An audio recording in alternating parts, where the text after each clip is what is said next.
The following show is brought to you in part by support from the McFarland Family Fund of the Minneapolis Foundation.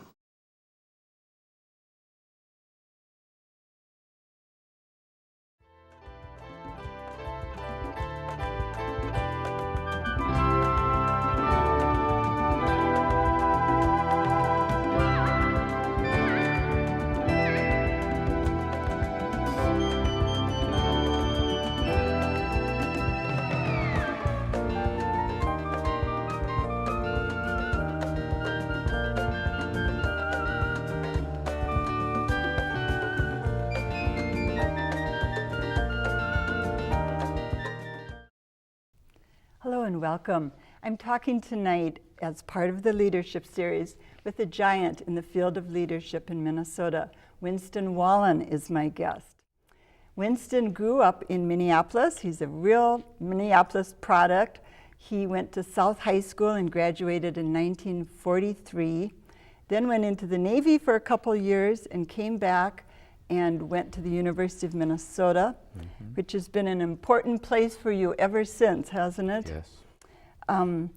Win got his BA degree in business administration and promptly went out and got a job in business at Pillsbury, where you worked for, we were just figuring it out, 37 years, becoming president and COO in 77. Help me out, 77. Right. And then, interesting thing happened. You got an offer to become CEO of Medtronic in 85 and said yes. And so moved from Pillsbury to Medtronic with a lot of people raising their eyebrows, saying, what does Win know about technology? But you showed them, didn't you? He was with Medtronic from 1985 until 1991, and then retired, but stayed on as chairman of the board.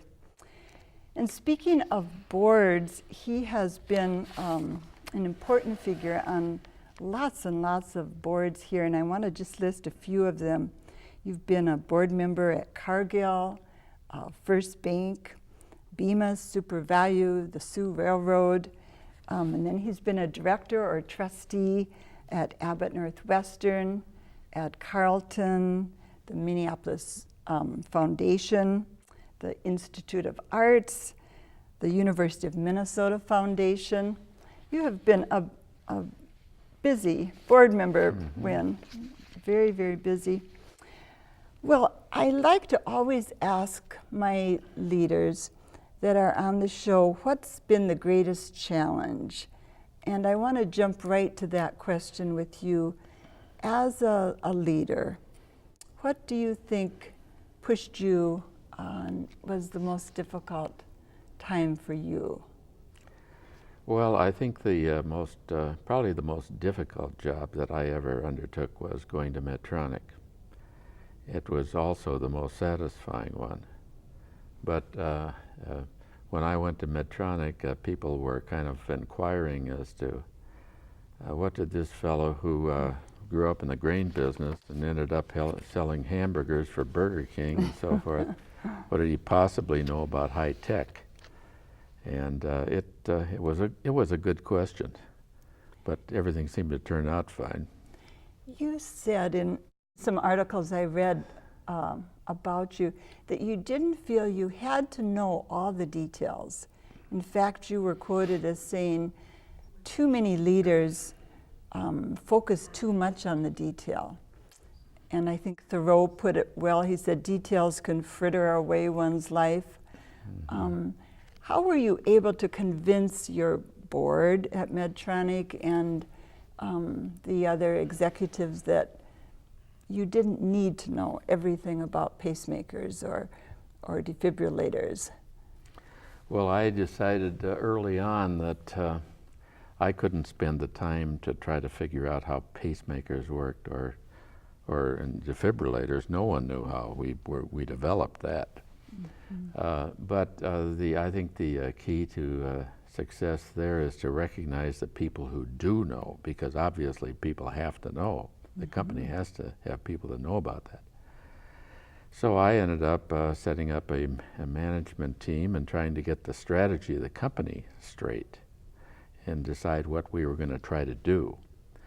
And then there were a number of people there that, like Bobby Griffin and Dr. Glenn Nelson, Ron Lund came over from Pillsbury as a general counsel, Chris Johnson, and many others. And I think I did a pretty good job of picking people, but without them, I mean, there's no way I could run that company. So it was a team effort, you're saying? Absolutely, yes. You came in, and a lot of people say, well, when someone's new, they need to tread lightly and go slowly, but you didn't, did you? I mean, you started acquiring some other companies right away. Right. Did people fight you on that? Did the board fight you? No, I decided early on that I did not have to go out and replace a lot of people.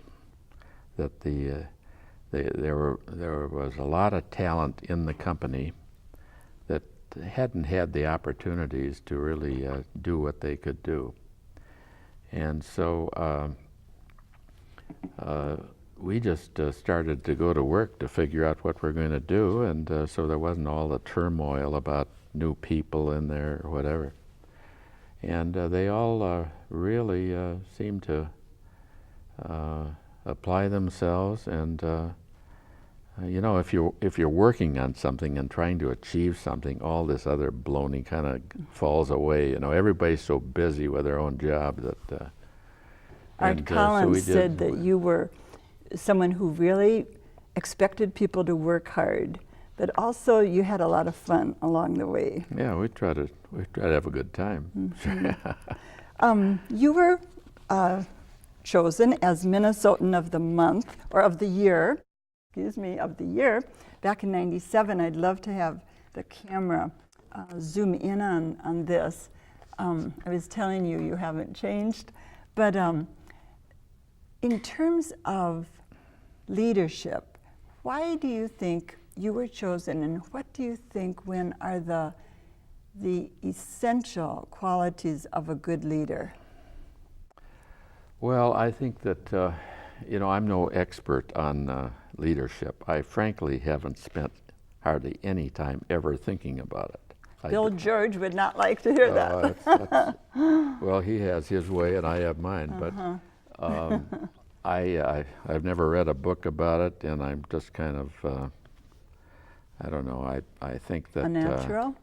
Well, there is a certain amount of that. I mean, some people are more adapted to it than others, but I have mixed feelings about the whole thing, because leadership has gotten to be such a buzzword, and all kinds of people think that if they don't become a leader, they're not a success. And I think we tend to think of leaders as people who lead lots of people. If there aren't people around, you know, then there's something wrong with the whole thing. But you know, some of the people that have made the biggest contributions in the history of the world haven't had anybody working for them. Well, I know you said to me that inventors may be truly more important as leaders. That was an interesting comment, I thought. Well, when you think, you know, the whole world is about technology, the development of technology, and you know, inventors really come into that. Like, think of Thomas Edison with electricity, and think of the automobile and the steamship and the railroads, and now today, of course, we've got the internet and all those things. But that's what really propels the society, is the inventions and all the innovations that come along. So I was happy to go to Medtronic because I thought Medtronic really had the capability of doing some important things. And while you were there, I mean, you came in when things were not going so well at Medtronic. While you were there, things turned around. How did the profit margin change when? I know it went way up. Well, it's so long ago I can hardly remember what The numbers were good, though, weren't happened. they? Well, yes, actually, we did get the company going, and we made a lot of acquisitions to diversify the company within medical devices. And then the biggest thing is we internally developed the defibrillator, which today is Medtronic's most valuable business. But somewhere along, it really astounded us. I mean, the stock in a 10-year time frame went up something like 100 times. And, you know, if anybody had asked us or told us the stock is going to go up 100 times, we would have said, you're crazy. You just don't understand the business. This is a fantasy. Yeah. You have been known to be a risk manager. Would you agree with that assessment? I feel comfortable taking risks, yes. Do you think risk-taking, I think, is so interesting, and it seems like when I talk to others, there is quite a bit of just intuitive sensing going on when one is willing to take risks. Do you like to use that word? Well, I think that the risks that I've taken are kind of calculated risks. Okay. We don't take the risks. It isn't like going to Las Vegas. I mean, you want to have some information and try to figure out what would happen if things really go to pot, and what's the upside as well.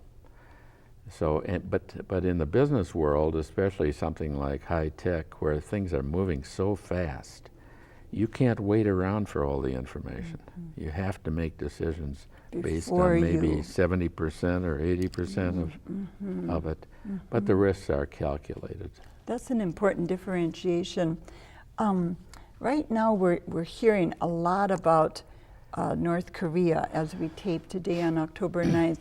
You had an interesting thing to say this morning when we talked.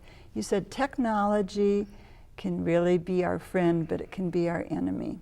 And I thought that was important. And would you just elaborate for a couple minutes on that, Win? Sure. Well, you know, I kind of realized I was listening to Carl Sagan one time, who was talking about technology and how it drives everything in the world. And he made the statement that if there had never been any technology in this world, no wheel, no fire, going way back, there would be 20 million people living on this earth instead of over 6 billion. But the difference between 20 million and 6 billion is all due to technology. And the standard of living has gone up because we discover all these things. You know, we got to the Industrial Revolution and so forth, and now at least half of the world is living pretty well. The other half, it hasn't gotten there yet. There's a big difference between the haves and the have-nots. But technology can be for the good. For example, in medical devices, we think it's very good. Or it can have a lot of risks, like nuclear weapons. All kinds of different weapons or various things. So we have got to learn how to control technology before it wipes out our civilization. Before it controls us. Right. That's a very strong statement. When you say we have to control technology, Right. what is in the back of your mind as you say that? What do we do as leaders, as people in general, to be sure that we are controlling it? Well, some of the technologies, I mean, they have to be controlled worldwide. And so it means we have to get together with other nations. I happen to, you know, I recognize that the United Nations has not been as effective as it could have been. Part of that, incidentally, is our fault. But we can't do everything in this world ourselves. And, you know, something like global warming, I mean, you've got to get together with other people. But we have to start thinking farther ahead, I believe, and realize that literally, you know, our civilization depends on it. In one of the articles that I read about you said you think a lot of business makes the real mistake of looking quarter by quarter rather than long term. And is this what you're talking about in part when you talk about controlling technology? looking? Well, I was thinking more about agreements between nations and so forth that are going to not allow certain technologies to be developed. And, take North Korea today, exploding an atomic weapon and all the concern there is about that. And now there's probably going to be a arms race over in the Far East of Japan, South Korea, Taiwan. And you don't know where all of this ends. So, and would you agree that it's partly come to this because we didn't sit down and talk face to face as much as we could have, and then therefore in the arena of business is the face to face, person to person communication in danger? Are we losing that with big business, with technology, with well, I think the internet? Technology has raced ahead, and we haven't caught up to it. But we need to get together. The people of the world need to get together and make sure that we don't do things to destroy our planet or destroy various people on the planet. And so the world is changing, and the means to hurt other people is becoming more and more prevalent. And very, so very frightening. I'm one who feels we cannot go it alone. We've got to get together with other nations, and if we don't like the way the United Nations operates and works, we need to fix it and make it better. Harold Stassen might be turning over in his grave when he sees kind of the state of things.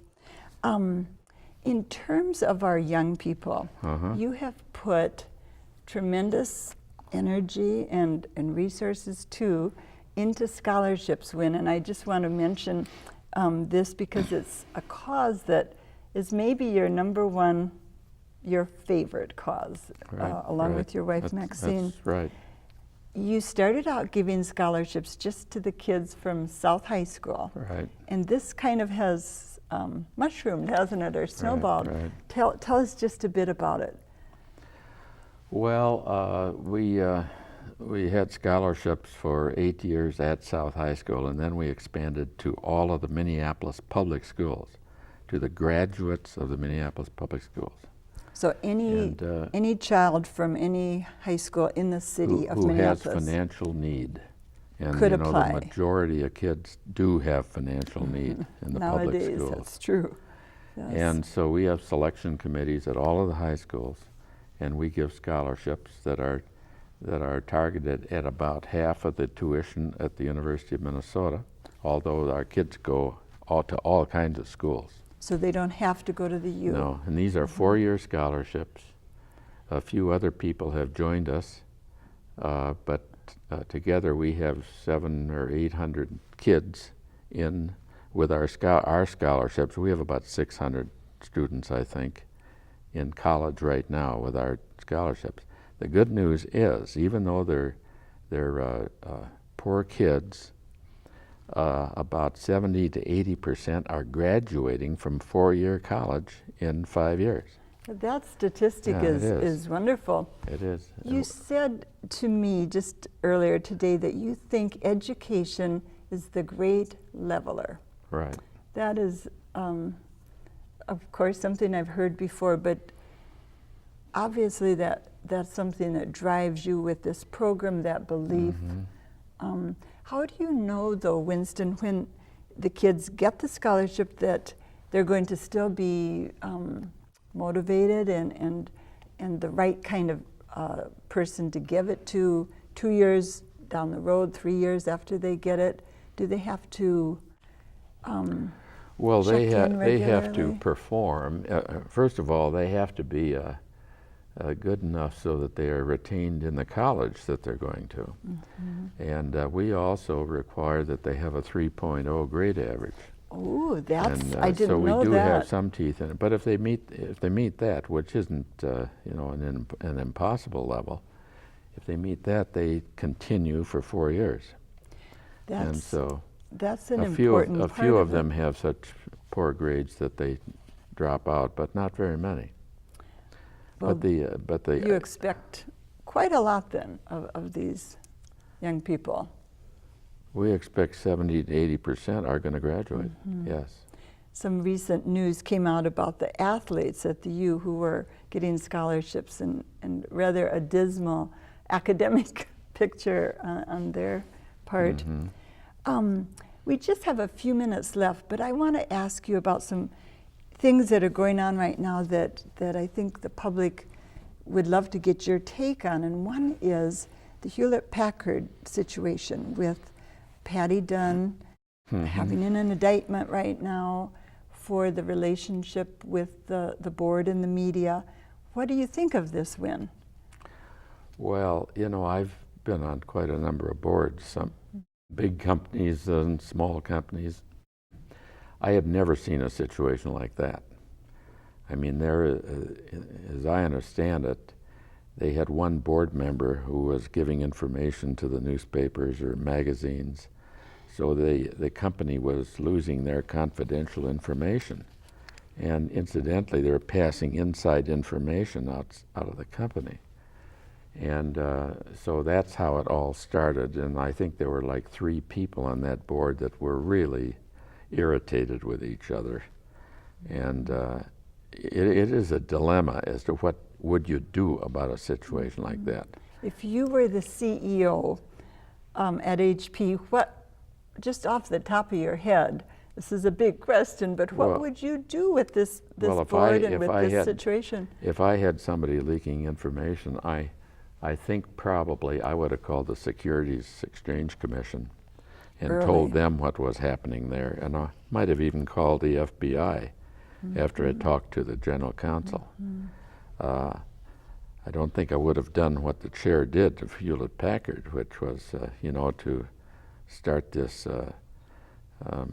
illegal business of getting the phone records and all that. They eventually found the culprit, but now Congress is into it and everything else, so it's a real mess. What we would say a mess, isn't it? With but two but I've never seen that before. Yeah, that's what everybody is saying. It's just kind of an anomaly. Directors do have the requirement of being loyal to the company.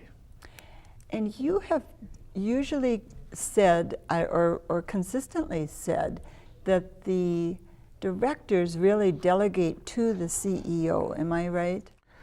The directors elect the CEO. Shareholders elect the directors, and then the directors meet and decide who the CEO is going to be. So that means you better have some pretty savvy directors, right? Yes, yes. And yet not all directors are educated in terms of the workings. I think the whole thing is changing rather rapidly. And in a good way or a bad way? In a good way. I think the Sarbanes-Oxley coming in, there's a lot of people that feel that it's overdone, and I don't really have an opinion about that, but it certainly has gotten the attention of people. A lot of directors have realized that they are liable for those companies, and they'd better perform right, or they're going to get in difficulty. They're public people. We have just 3 minutes left. Oh, really? But I have to ask you about another one of your favorite causes, which is the University of Minnesota Medical School. And you are really feeling, as I understand it, Win, that the medical school needs to get more support than they have been getting from our state. Am I right? Well, yes. It's interesting. You know, the medical school is, some people may disagree, but it may be the most important part of the university. And Medtronic came out of that University Medical School. There would be no Medtronic if it weren't for the University of Minnesota Medical School. There wouldn't be any St. Jude either. Because of the research or the researchers. The doctors at the university developed those products. Do you think the public gets that? Do you think that's understood as much as it should be? I am working with others to try to build the medical school because of its importance to this state. And a lot can be done on it. So, but the university is the most important institution in this state by far, I think, including all the companies. And the president now has the objective to be one of the 3 best public research universities in the world. Where are we ranked right now? Where's the U Well, ranked? the U on public, they're in the high single digits, I would say. The medical school, both private and public, is ranked around number 30. In the public, In the country. public, it's much lower than that because the private universities are Right. doing pretty well in this country. So if we just look at the public schools, though, the U of Minnesota's medical school is 30th, and they'd like to be third? Public and private. Oh, public and private. Okay. Yes. Okay. Is that attainable, do you think, in the next 5 Well, years, 10 years? I don't know that the university has to be third, nor for the university as a total to be third. Mm-hmm. I think President Brunix he's getting a lot of support on, people want to work for a place that's really excellent. Mm-hmm. And he has really put it out there, that we should be able to do this. Of course, others are trying to do things like that too. That's true, there's competition. Oh, But there's I a lot of remember reading, if you cannot visualize something, you can't attain it. And Right, that's what we're right, talking about, I right. guess. Well, we're out of time already, Win. Really? Okay. Thank you so much for Thank coming you. down and talking about all these issues that I wish we had lots more time to go into detail with. But as you say, we can't get hung up on details too much, right? Right. Although I'd like to. Well, thank you for inviting me. Thank you. It's been great. Mhm. Thank you for being with us. We'll be back again next week. Until then, have a good week.